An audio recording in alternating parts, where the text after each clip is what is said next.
Mais avant ça, on a reçu cette question de Céline et Enzo qui nous disent manger 2 fois par semaine à la place de la viande, des sardines et du maquereau et du foie de morue.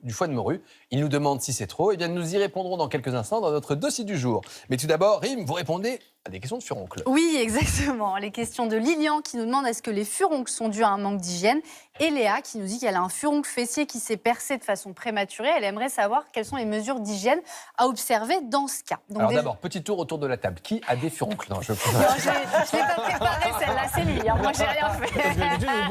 C'est vrai que d'habitude, et vous, Jimmy? Donc regardons déjà à quoi ressemble un furoncle pour ceux qui auraient eu la chance de ne jamais en avoir.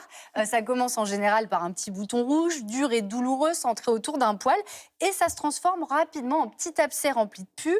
La zone devient dure et chaude et ça fait mal.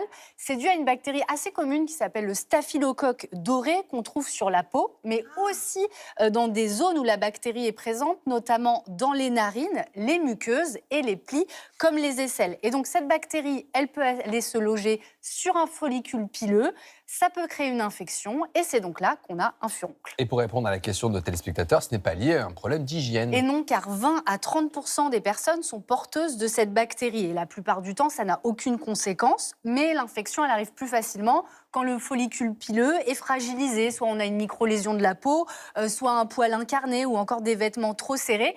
Et pour les personnes aussi qui mettraient leurs doigts dans leurs narines et qui ensuite se toucheraient la peau, ça, c'est vrai que c'est quand même un facteur assez déclenchant. Personne ne fait ça. Incroyable. Alors, le doigt dans le nez, jamais en voiture. Jamais. Toujours un petit mouchoir. C'est ça. Mais en voiture, Et vous avez souvent en feu rouge des gens, vous vous tournez la tête. Est-ce que je peux dire que c'est souvent les garçons Souvent quand même, les hommes hein, qui souvent se les décollent. hommes. Sans vergogne. C'est ça. Mais une personne propre peut aussi avoir des furoncles, même si elle ne touche pas son nez. Alors, Léa nous parle d'un furoncle au niveau de la fesse, et c'est une zone assez classique. Oui, on va les trouver donc dans des endroits, comme je l'indiquais, où il y a des poils, du frottement, de la macération. Donc ça peut être par exemple le visage, ça peut être notamment vers les narines, ça peut être les fesses, les cuisses, la nuque et le dos. Et comme je vous le disais, le furoncle est assez profond et donc il peut faire mal. Et une fois qu'il a percé, notre téléspectateur aimerait savoir quoi faire. Oui, alors c'est très fréquent que le furoncle se perce tout seul au bout de quelques jours et c'est même une bonne chose parce qu'en général, à partir de là, on a moins mal. Mais c'est vrai que l'hygiène est importante. Donc on va bien nettoyer la zone avec de l'eau et du savon. On va la désinfecter matin et soir avec une solution antiseptique. Et surtout, pendant tout ça, dès qu'on touche cette zone, il faut absolument se laver les mains parce que le pus est hyper contagieux. Et donc, vous risquez exactement d'en avoir ailleurs ou même de le mettre sur quelqu'un. Donc, si le furoncle ne passe pas, on peut aller voir le médecin qui pourra nous prescrire des antibiotiques. Mais heureusement, en général, ça rentre dans l'ordre au bout d'une semaine. L'idée, c'est de mettre en place des mesures qui permettent d'éviter qu'un furoncle ne revienne à nouveau. Voilà, on va éviter de triturer les zones où il y a plus de chances d'avoir du staphylocoque doré. Donc, on le disait, le nez et puis surtout de se toucher la peau après. On se coupe les ongles courts pour éviter le staphylocoque qu'il se place sous nos ongles. Toujours une bonne hygiène des mains. Et surtout, ne pas manipuler les furoncles. C'est tentant puisque ça fait mal. Mais comme je vous le disais, ils peuvent être assez profonds. Et comme en plus c'est contagieux, ce pus, le risque c'est que ça se diffuse sur toute la zone et que vous ayez un abcès, donc une infection quand même plus importante, ou qu'on aille vers une furonculose avec plein de furoncles. Et justement, il y a quelques indications qui nécessitent une consultation. Le premier, vous en avez parlé, Rim, c'est lorsque le furoncle se transforme en abcès. Là, il faut le drainer chirurgicalement. La deuxième indication, c'est lorsque vous avez effectivement plein de furoncles au niveau du corps, il faudra un traitement antibiotique. La troisième, c'est lorsque les furoncles sont au niveau du visage, prudence notamment au niveau de l'aile du nez, des oreilles, qui sont des zones qui peuvent s'infecter beaucoup plus rapidement. Même chose s'il y a de la fièvre, c'est la quatrième indication. Et la dernière, c'est lorsque vous avez un furoncle et que vous êtes immunodéprimé. Vous avez par exemple du diabète, le furoncle peut devenir beaucoup plus important et faire une infection beaucoup plus sévère, raison pour laquelle il faudra consulter votre médecin. Merci Rim de toutes ces explications. Comment on fait pour vous envoyer les prochaines questions? Donc rim@allodocteur.fr et WhatsApp 06 58 75 04 71. Nous avons besoin de vous avec un appel à témoins. Vous consommez beaucoup de chocolat et ou des céréales et vous vous inquiétez sur les risques sur votre santé. Si vous souhaitez participer à une prochaine émission sur les polluants dans l'alimentation, vous pouvez nous appeler au 01 76 52 59 79. Je vous laisse le temps de noter, parce qu'on n'a pas toujours le stylo, le papier juste à côté. L'émission est en replay, vous pourrez également la regarder sur France.tv.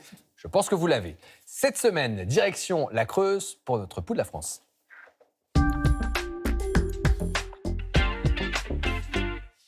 Aujourd'hui, nous partons à la rencontre de jeunes en situation de handicap qui vont participer à une course de VTT, une compétition qu'ils préparent depuis plusieurs mois grâce aux équipes de l'Institut médico-éducatif de Guéret. Reportage Sybille de Barthez, Arnaud Fora, Denis Moreau.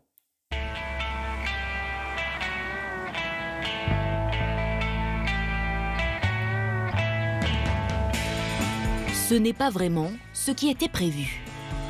Il pleut. Cette journée, Gwendoline l'attend depuis des semaines, la pluie un peu moins. Je suis pas prête pour pédaler sur la pluie. On se mouille. J'aime pas quand il pleut. Gwendoline a 18 ans et une grande passion. C'est mon truc préféré, le vélo. Des balades, tout.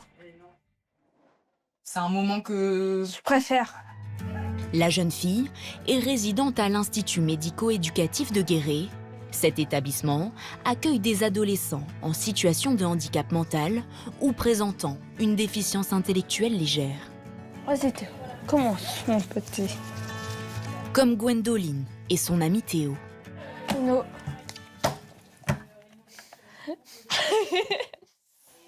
Théo, il a encore perdu. J'essaie de gagner, des fois je perds. Non. J'ai jamais peur de Gwendo. Merci, j'ai gagné. Un peu mauvais joueur dans la vie compétition. Les deux amis aiment s'affronter aux cartes, mais ce qu'ils préfèrent, c'est se défier sur les pistes. Gwendo, tu mets tes chaussures et ton blouson, Théo, ton blouson, et puis on va aller faire le balisage. Cet après-midi, ils vont participer à une course départementale de vélo adapté. Rendez-vous dans un haut lieu creusois du VTT, la forêt de Chabrières, à quelques kilomètres de Guéret. Une cinquantaine de coureurs sont attendus. Tous viennent de structures médico-sociales de la Creuse, mais aussi de la Haute-Vienne et de la Corrèze. Malgré la compétition, l'entraide est de mise. C'est trop difficile pour moi ça. Quand tu sais faire, c'est bon. Depuis 4 ans, Théo et Gwendoline apprennent à faire du vélo sur tous les terrains. L'IME de Guéret a été l'un des premiers à proposer cette activité en France. C'est un vélo qui va te permettre de quoi? C'est de battre les autres et d'aller le plus vite. Gwendoline, c'est bon? Avant le départ, c'est tour de chauffe avec Fabien, l'éducateur spécialisé. Objectif, réveiller le corps et ses réflexes sur un vélo.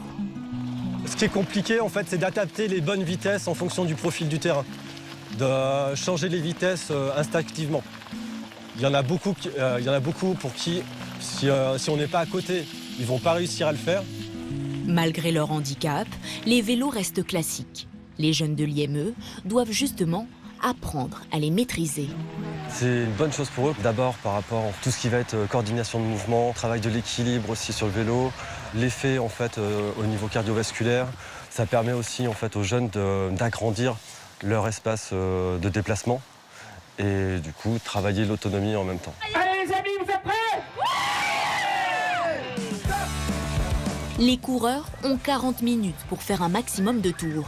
Gwendoline part en échappée. Déterminée, elle avale la première montée. Tu peux appuyer encore, Gwendo. Très bien. Allez, comme ça jusqu'en haut.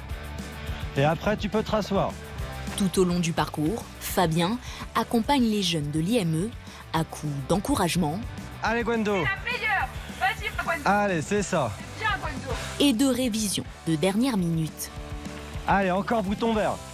Là, tu vois, tu forces moins et tu montes bien. C'est des choses que tu sais faire, Gwendoline. Normalement, je devrais pas te les dire. Avec la boue et les côtes, le passage des vitesses est un obstacle supplémentaire. Allez, Théo, c'est ça. Allez, on appuie. Et change-moi de plateau. Avec une éclaircie bienvenue, Théo lance un dernier sprint. Allez, Théo, quand tu franchis la ligne d'arrivée, il y a la médaille qui t'attend. C'est la 3e place pour Théo. Quelques minutes plus tard, Gwendoline passe aussi la ligne d'arrivée. T'es fière de ta course? Raconte-moi un tout petit peu. C'est trop bien. Je suis fier de moi. Pourquoi? J'ai réussi. L'essentiel c'est qu'ils gardent un bon souvenir de la journée, qu'ils soient contents d'eux. Une très belle victoire personnelle pour ces deux apprentis champions qui ont déjà un nouvel objectif en tête, décrocher la victoire l'an prochain.